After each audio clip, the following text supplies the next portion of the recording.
Hello friends, today we are going to learn narration.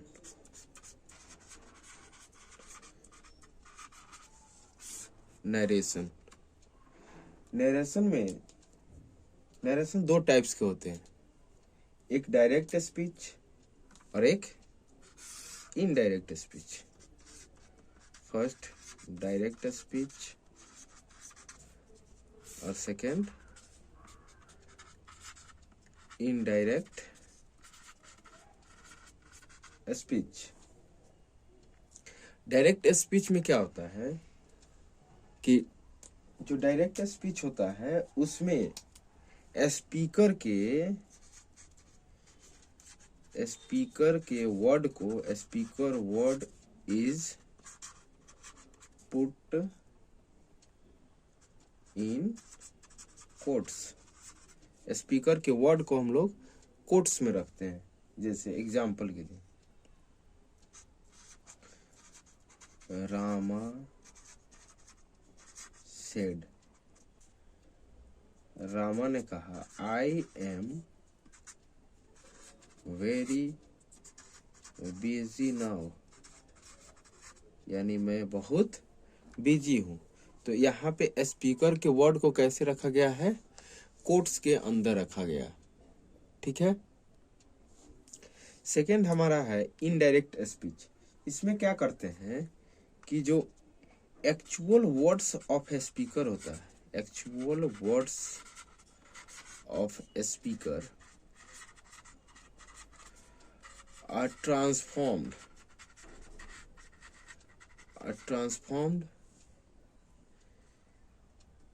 and written in simple manner। इसको एक simple manner में लिख दिया जाता है। जैसे एग्जाम्पल के लिए इसी का हम लेते हैं, तो रामा सेड, रामा ने कहा दैट कि he was very busy then. तो इसमें कोट्स के अंदर रखते हैं डायरेक्ट स्पीच को, और इनडायरेक्ट में हम कोट्स में नहीं रखते हैं, उसको सिंपल मैनर में रखते हैं। तो ये आपको पहचान करने में आसानी होगी कि कौन डायरेक्ट है कौन इनडायरेक्ट है। अब इस डायरेक्ट स्पीच को इनडायरेक्ट में बदलने के लिए कुछ रूल्स होते हैं। अब हम उस रूल्स को देखते हैं। जो रूल्स होते हैं हमारे, वो कौन कौन से रूल्स होते हैं देखते हैं। रूल्स किसके लिए? Direct speech to indirect speech. Direct को इनडायरेक्ट में बदलने के लिए कुछ रूल्स। पहला रूल्स क्या है? पहला rules, to change the reporting verb according to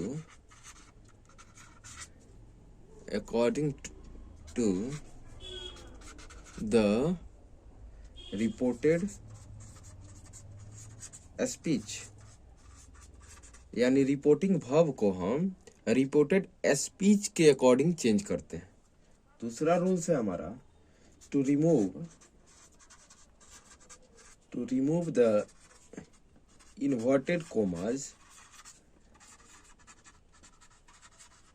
inverted commas from the direct speech and replace them with an appropriate conjunction। हम इन्वर्टेड कोमास को हटाएंगे डायरेक्ट स्पीच से और उसको रिप्लेस करेंगे किससे? इन्वर्टेड कोमास को हटा के एक एप्रोप्रिएट कंजक्शन से उसको रिप्लेस करेंगे। ठीक है, हमारा तीसरा दोस्त क्या है, to change the pronoun of reported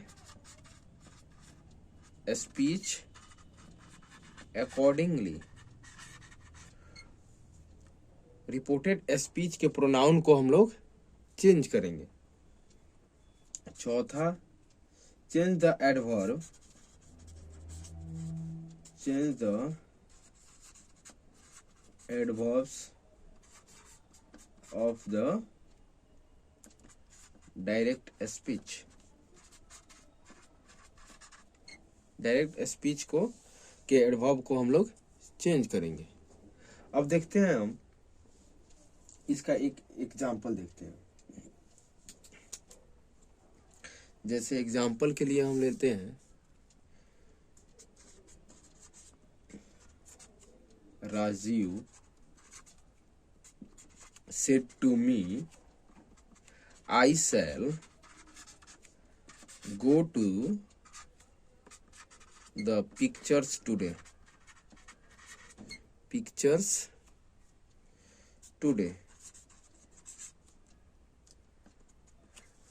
तो इसका इनडायरेक्ट हमारा क्या हो जाएगा, राजीव टोल्ड मी, राजीव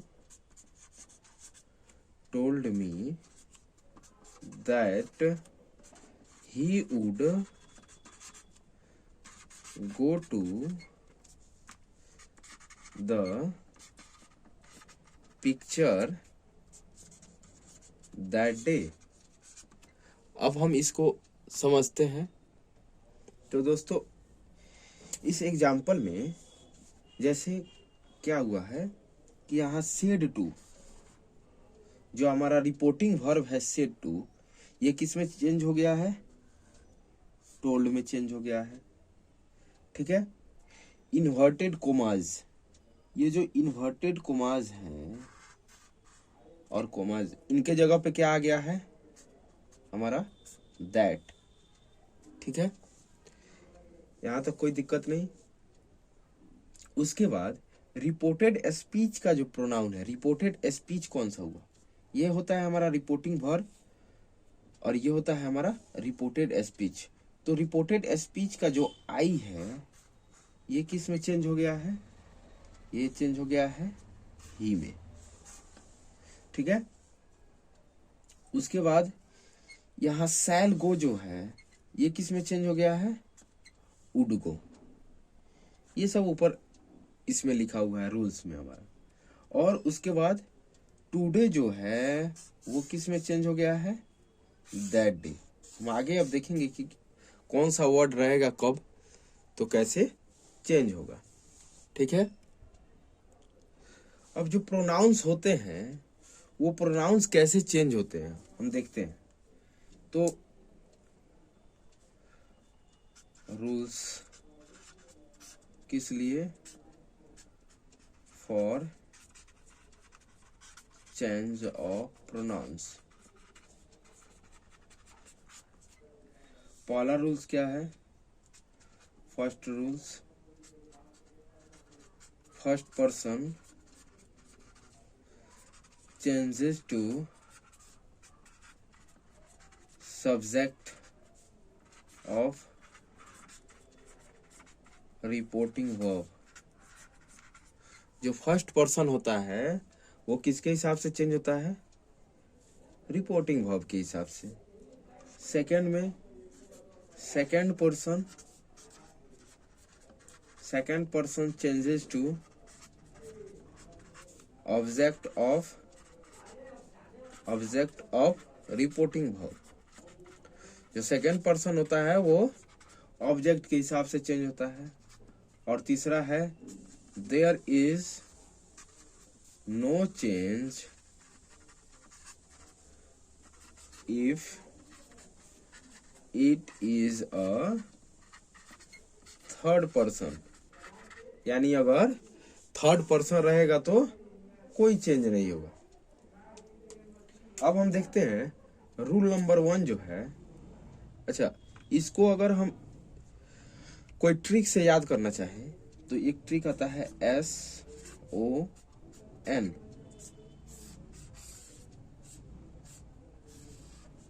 1 2 3, यानी फर्स्ट पर्सन सब्जेक्ट के हिसाब से, सेकेंड पर्सन ऑब्जेक्ट के हिसाब से, और N से नो चेंज, तो थर्ड पर्सन नो चेंज। ठीक है, तो रूल नंबर 1 जो है हमारा, जैसे एग्जांपल कोई लेते हैं, she says I am in 10th class. उसने वो कही कि मैं 10th क्लास में हूं, तो इसका इनडायरेक्ट जब बनाएंगे तो वो क्या हो जाएगा, she says that she is in 10th class. तो पहला रूल हमारा क्या था कि first person changes to subject of reporting verb, यानी जो फर्स्ट पर्सन होगा रिपोर्टिंग वर्ब के सब्जेक्ट के हिसाब से चेंज होगा। जैसे यहाँ पे फर्स्ट पर्सन किसका, रिपोर्टिंग स्पीच का, रिपोर्टेड स्पीच का फर्स्ट पर्सन आई, यहाँ फर्स्ट पर्सन है, और ये आई किस हिसाब से चेंज होगा, सब्जेक्ट ऑफ रिपोर्टिंग वर्ब, यानी रिपोर्टिंग वर्ब के सब्जेक्ट के हिसाब से। तो यहाँ फर्स्ट में सी है तो सी के जगह पर सी लिख देंगे। ठीक है, तो ये रहा हमारा पहला रूल। ठीक है, एक और एग्जांपल हम देखते हैं, आई से आई एम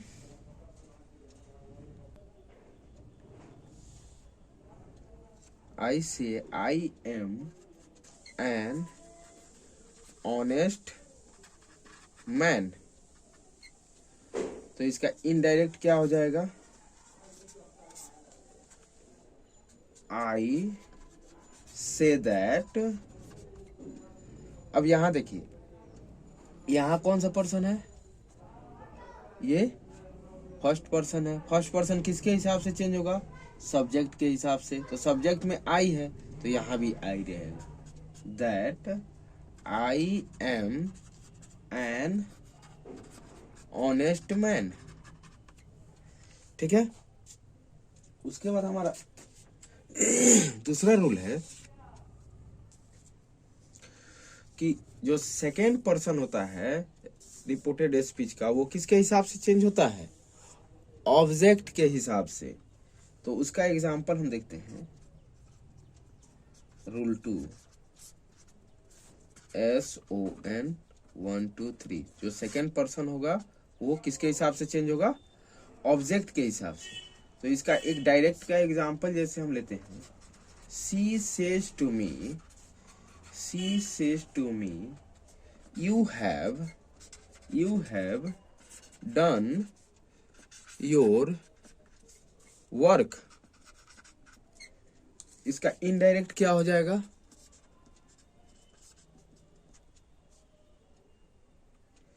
इनडायरेक्ट हमारा क्या हो जाएगा, she tells me that I have done my work. तो देखिए यहाँ पे रिपोर्टेड स्पीच का सब्जेक्ट कौन है, यू, और यू जो है ये कौन सा पर्सन है, ऑब्जेक्ट, सॉरी, ये हमारा यहाँ यू है, और ये सेकेंड पर्सन है। सेकेंड पर्सन किस हिसाब से चेंज होगा, ऑब्जेक्ट के हिसाब से। ऑब्जेक्ट किसका, रिपोर्टिंग वर्ब का।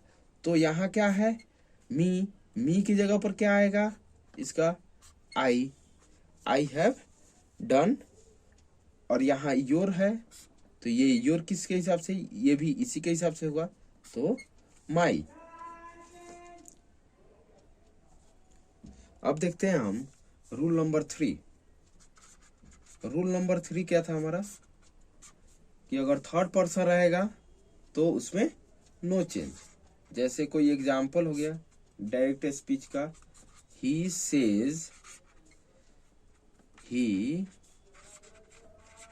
Does not work hard. इसका इनडायरेक्ट क्या हो जाएगा, he says that he does not work hard। यहाँ क्या है, ही कौन सा पर्सन है हमारा, थर्ड पर्सन। तो थर्ड पर्सन में क्या होता है, थर्ड पर्सन में हमारा नो चेंज होता है। तो यहाँ भी ही के जगह पे ही रह जाएगा, तो इसलिए हो जाएगा ही सेज दैट, कोमा और इन्वर्टेड कोमा की जगह पर that, he does not work hard. अब इसके आगे हम देखेंगे कि हमारा वर्ब कैसे चेंज होता है, टेंस कैसे चेंज होता है। अब हम बात करते हैं rules for change of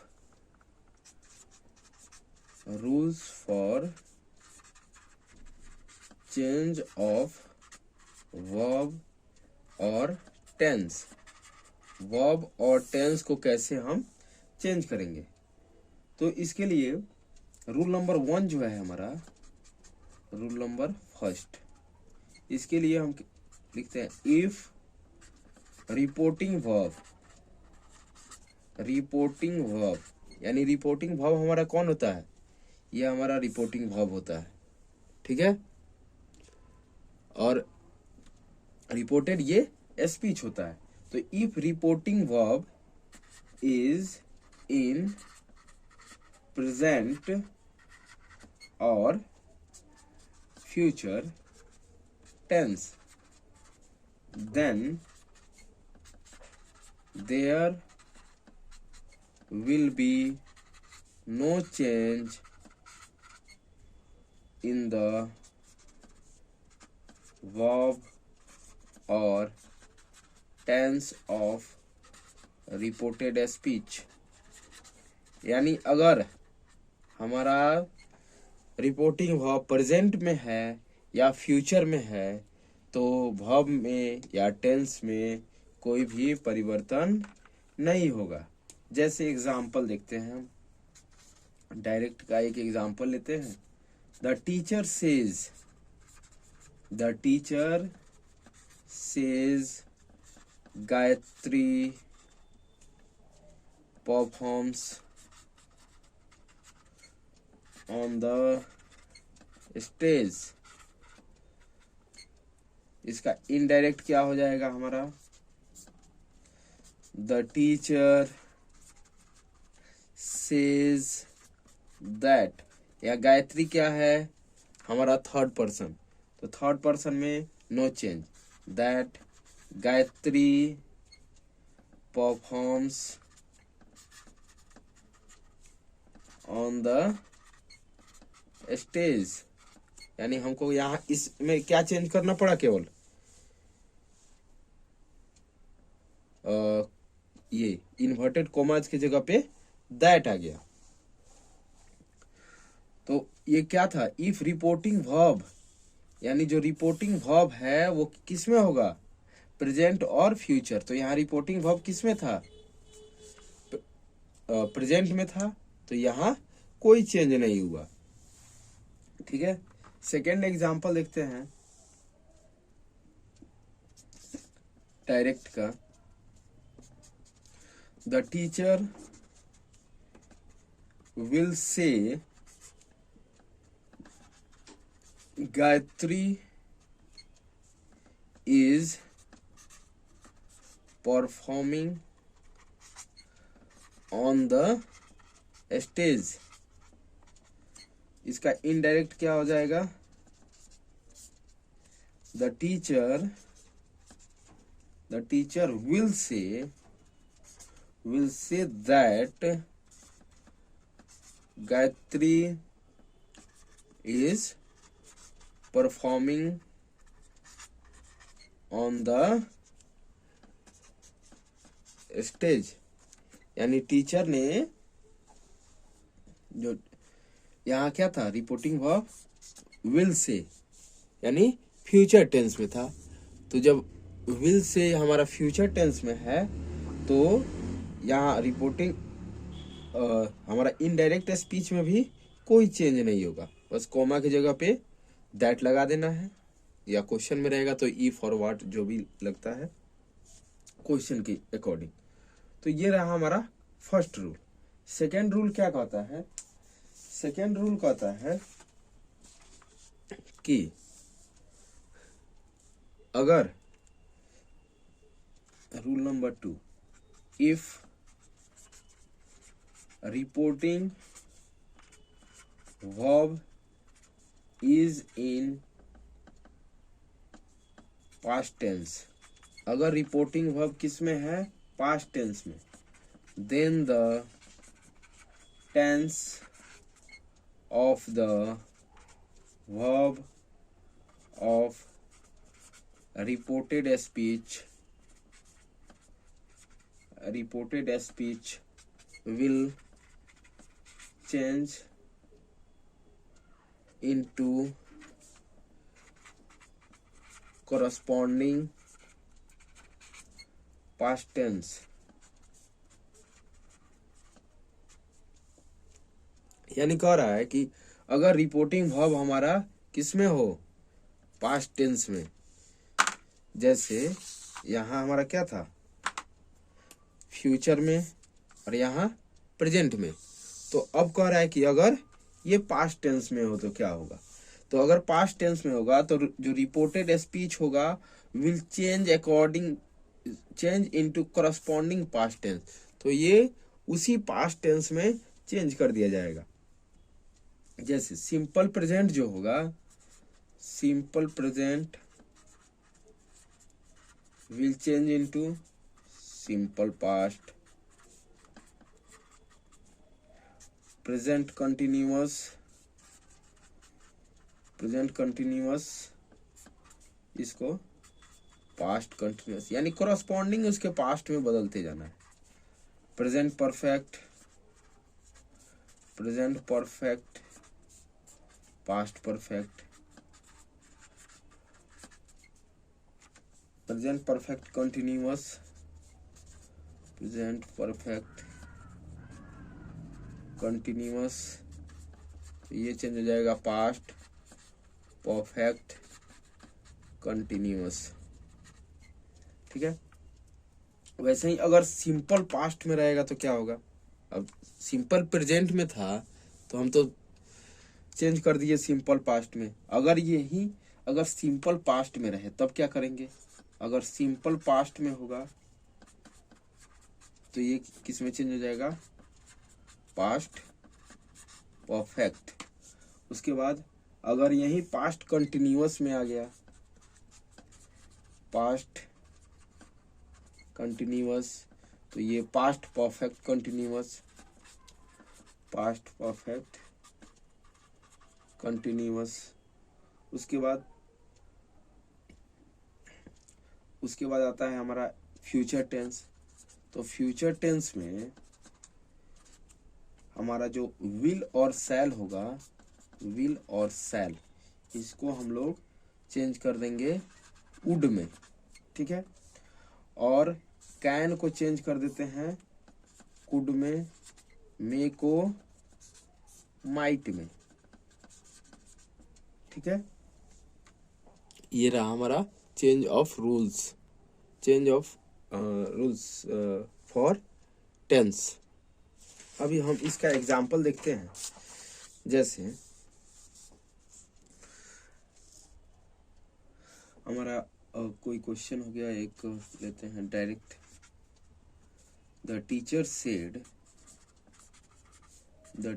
said I am suffering from fever. यहाँ क्या है, पास्ट टेंस में है, रिपोर्टिंग वर्ब, तो रिपोर्टेड स्पीच किस में चेंज हो जाएगा। अच्छा, रिपोर्टेड स्पीच किस टेंस में है, तो ये प्रेजेंट कंटिन्यूअस में है, तो ये उसके करस्पॉन्डिंग किस में चेंज हो जाएगा, पास्ट कंटिन्यूअस में। तो इसका इनडायरेक्ट जब हम बनाएंगे तो इनडायरेक्ट हमारा क्या हो जाएगा, इनडायरेक्ट हो जाएगा हमारा the teacher said that she was suffering from fever. ठीक है, तो ये हमारा सेड कोमा की जगह पे दैट, और जो हमारा ये फर्स्ट पर्सन है ये किसके हिसाब से चेंज होगा, सब्जेक्ट के हिसाब से। तो सब्जेक्ट में टीचर है तो टीचर के लिए कौन सा प्रोनाउन यूज करेंगे, सी। तो सी, और टेंस कौन सा है, प्रेजेंट कंटिन्यूअस, तो टेंस किस में बदल जाएगा, पास्ट कंटिन्यूअस में, तो वाज सफरिंग फ्रॉम फीवर। तो ये रहा हमारा टेंस, सब्जेक्ट, इनडायरेक्ट स्पीच और डायरेक्ट स्पीच। अब इसमें कुछ एक्सेप्शनल केस होते हैं, जैसे एक्सेप्शनल केस की अगर बात करें हम, तो पहला एक्सेप्शन होता है, एक्सेप्शन फर्स्ट, कि अगर यूनिवर्सल ट्रूथ रहेगा, यूनिवर्सल ट्रूथ, तो कोई चेंज नहीं होगा, तो हमारा रिपोर्टेड स्पीच में कोई चेंज नहीं होगा। या हैबिचुअल फैक्ट, हैबिचुअल फैक्ट, तो इसमें हमारा कोई चेंज नहीं होता है। जैसे एग्जांपल के लिए कोई our teacher said, our teacher said the earth is round, हमारे टीचर ने कहा कि अर्थ क्या है, राउंड है।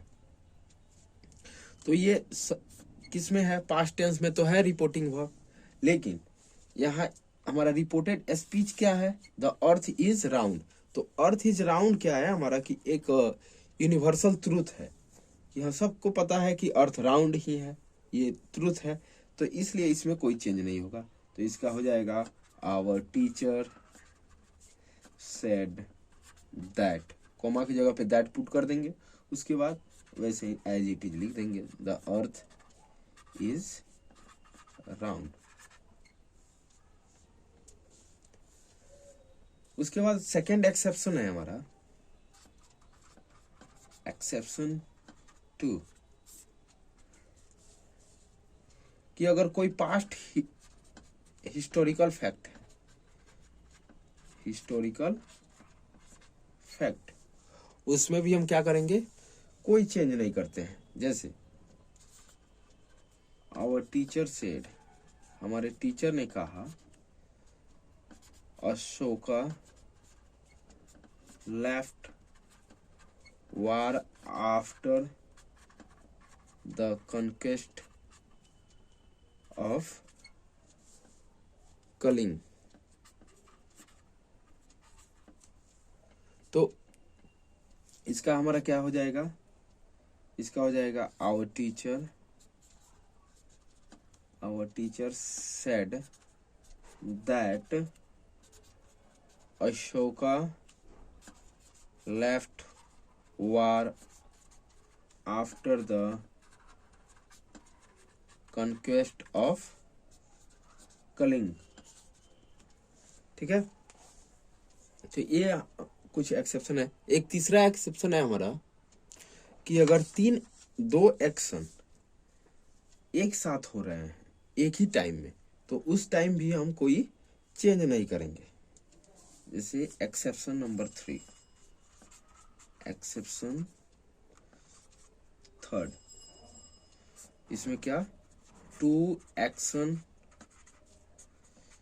To be happening at a time. तो अगर दो काम एक ही साथ हो रहे हैं, टू एक्शंस, तो उस केस में हम कोई चेंज नहीं करते हैं। जैसे एग्जाम्पल के लिए एक डायरेक्ट का एग्जाम्पल हम लेते हैं, सी सेड, उसने कहा, माई वाइफ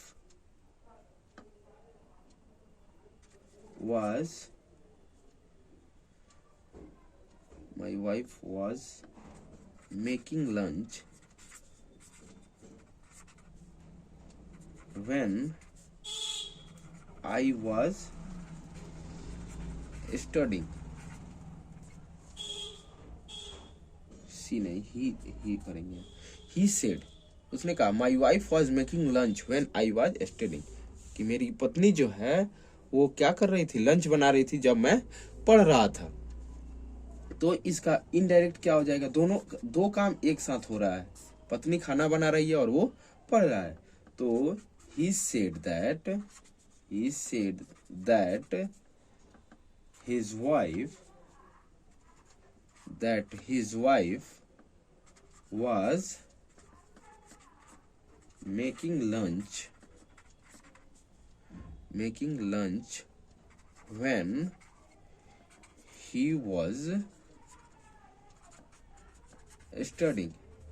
प्रोनाउन हमारा चेंज होगा, लेकिन क्या नहीं चेंज होगा, तो हमारा क्या नहीं चेंज होगा, तो हमारा वर्ब नहीं चेंज होगा, वर्ब वहीं रहे।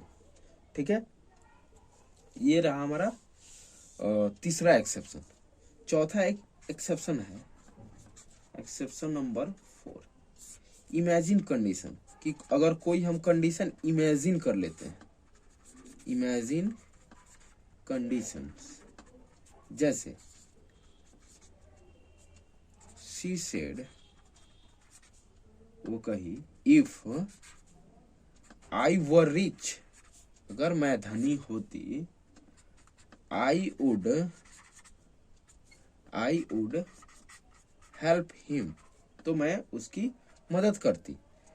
तो इसका इनडायरेक्ट क्या हो जाएगा, ये इमेजिन कंडीशन है कि अगर मैं धनी होती, अभी है नहीं, तो ये हो जाएगा she said that if she were rich, अगर वो रिच होती तो she would help her.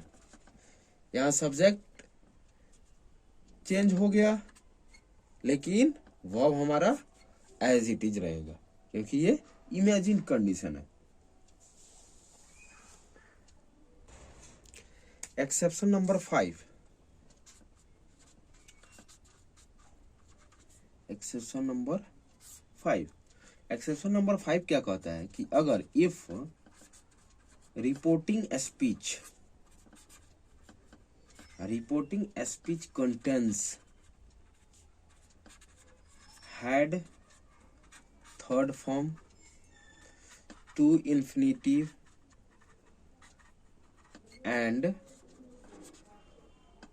would, could, should, must, might, ought to, etc., then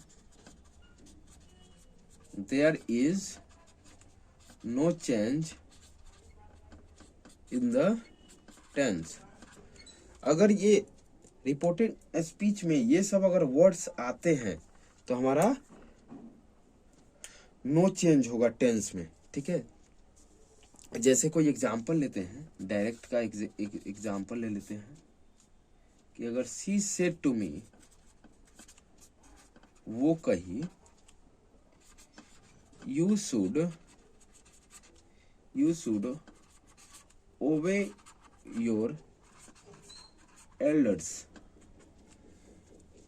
कि हमें अपने बड़ों का आदर करना चाहिए। तो शुड, यहाँ शुड आ गया, तो इसके टेंस में कोई चेंज नहीं होगा। तो इनडायरेक्ट इसका क्या हो जाएगा, इनडायरेक्ट हो जाएगा सी, सेड की जगह पे टोल्ड मी दैट, कोमा की जगह पे दैट, यू हमारा क्या है, यू हमारा सेकेंड पर्सन है। सेकेंड पर्सन किसके हिसाब से चेंज होगा, SON, सेकेंड पर्सन ऑब्जेक्ट के हिसाब से चेंज होगा। ऑब्जेक्ट क्या है, मी का सब्जेक्टिव फॉर्म आई, तो she told me that I should ओबे योर, ये यू का ही है, तो ये भी किसके हिसाब से चेंज होगा, मी के हिसाब से। तो आई शुड ओबे माई elders.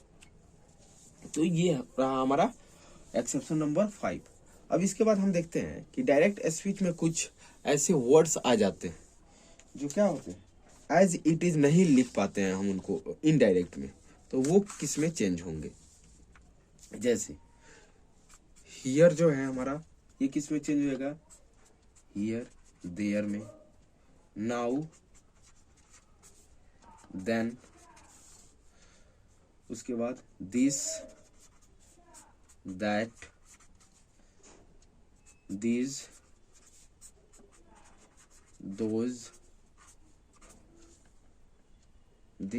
those, today, that day, tonight, तो इसमें भी टुडे वैसे ही है, टू नाइट, तो ये हो जाएगा दैट नाइट। ठीक है, उसके बाद यस्टरडे, यस्टरडे का the previous day, the previous day, उसके बाद last night, the previous night, the previous night.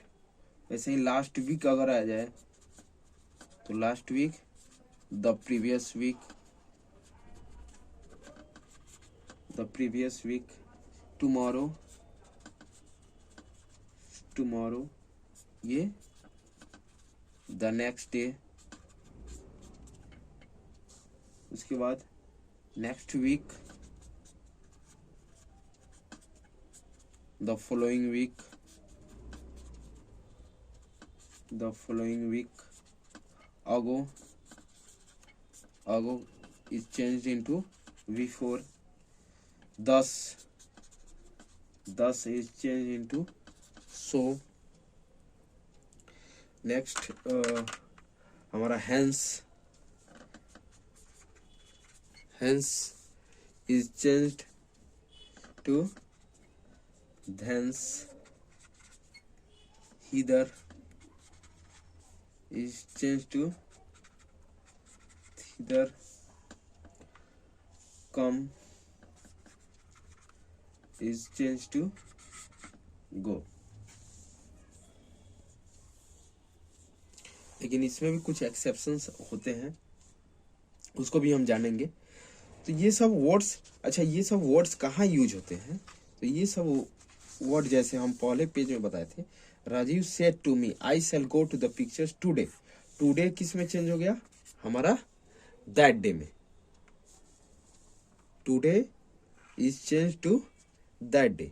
तो ये हमारे रिपोर्टेड स्पीच में ये सब अगर वर्ड्स रहेंगे तो हम क्या करेंगे, इसको चेंज करेंगे। ये जो हमारा कम और गो है, ये बहुत ही रेयर केस में ये आता है और इसका यूज भी होता है। जब ये जैसे अगर कोई सेंटेंस दिया है जिसमें क्या है कि गो जो है हमारा कब चेंज होगा, कम से गो में, जब कम कोई नियरनेस थिंग को दिखाने के लिए यूज किया गया हो, तो उस केस में हम चेंज कर रहे हैं कम को गो में, नहीं तो ये हालांकि ज्यादातर यूज नहीं होता है। अब दोस्तों एक बात और ये बचा कि यहाँ हम सेड की जगह पे सेड ही लिखे हैं, लेकिन यहाँ पे सेड की जगह पे हम टोल्ड लिखे हैं। आखिर ऐसा क्यों? तो एक बात हम ध्यान रखेंगे कि अगर रिपोर्टिंग वर्ब में कोई ऑब्जेक्ट नहीं है, अगर कोई ऑब्जेक्ट नहीं है तो जो वर्ड रिपोर्टिंग वर्ब में रहेगा वही वर्ब हमारा इनडायरेक्ट स्पीच में भी रहेगा।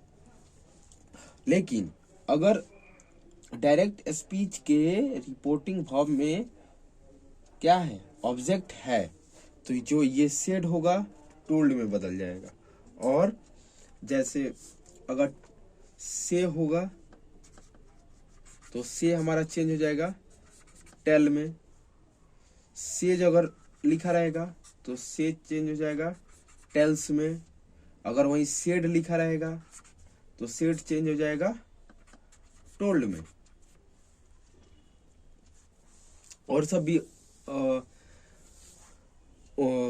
हमारे लिए वर्ड होते हैं जो रिपोर्टेड स्पीच के अनुसार हम उसको लिखते हैं। जैसे कभी कभी हम यूज करते हैं इन्फॉर्म्ड। अगर इंफॉर्मेशन कोई दिया रहेगा रिपोर्टिंग स्पीच में तो इन्फॉर्म लिखेंगे। रिप्लाइड लिखते हैं, और क्या लिखते हैं हम, स्टेटेड भी लिखते हैं, एडेड लिखते हैं, रिमार्क लिखते हैं, एसर्टेड लिखते हैं,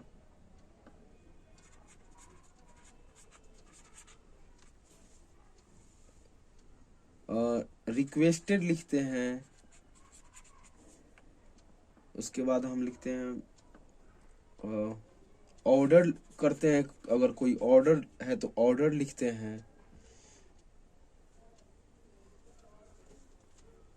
और एक्सेट्रा कमांडेड भी लिखते हैं। तो ये रहा हमारा क्या, ये रहा हमारा डायरेक्ट और इनडायरेक्ट स्पीच। जितना हमने अभी तक पढ़ा ये सारे एसर्टिव टेंस के लिए थे, एसर्टिव सेंटेंस के लिए थे। अब हम बात करते हैं अगर interrogative sentence.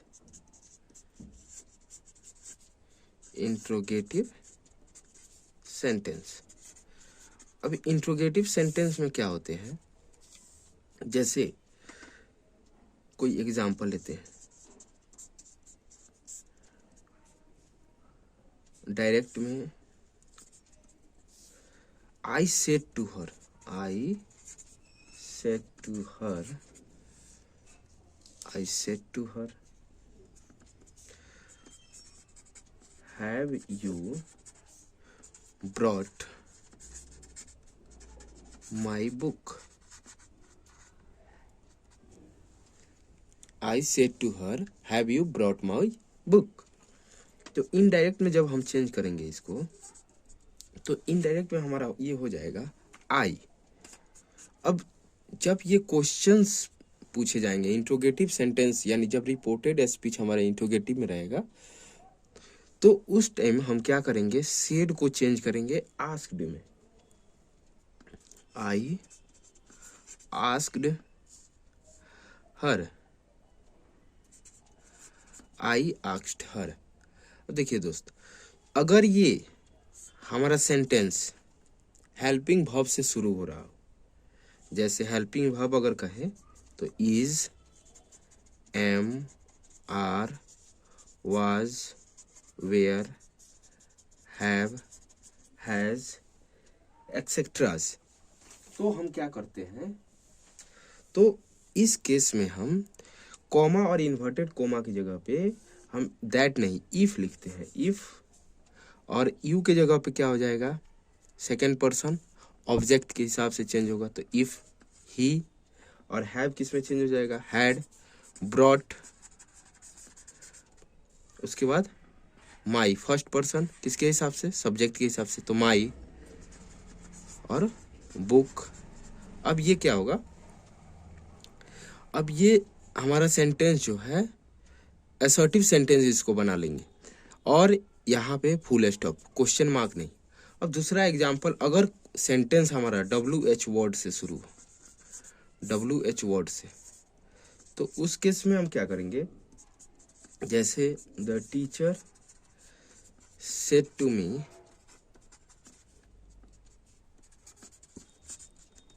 What is your name, question mark. तो इनडायरेक्ट में जब हम बनाएंगे तो ये क्या हो जाएगा, द टीचर सेड किस में चेंज हो जाएगा, आस्क्ड मी। अब यहाँ पे इफ और दैट कुछ नहीं लगेगा, ये जो व्हाट है वैसे ही व्हाट आ जाएगा। अब ये जो इज योर नेम, ये हमारा ऊपर वाले क्वेश्चन जैसा हो गया, तो व्हाट इज की जगह पर क्या हो जाएगा, तो सबसे पहले हम, ये क्वेश्चन मार्क वाला सेंटेंस है तो इसमें हम ये क्या करेंगे कि सब्जेक्ट को पहले लिखेंगे उसके बाद वर्ब लिखेंगे। तो योर, योर ये सेकंड पर्सन है, किसके हिसाब से चेंज होगा, ऑब्जेक्ट के हिसाब से। तो ऑब्जेक्ट क्या है, मी, तो योर नेम, तो ये क्या हो जाएगा, माई नेम, और इज किस में चेंज हो जाएगा, वाज। अगर इसके बाद और कोई ऑब्जेक्ट रहता तो ऑब्जेक्ट लिख देते, ठीक है दोस्तों, तो ये रहा हमारा कंप्लीट नरेशन। Thank you.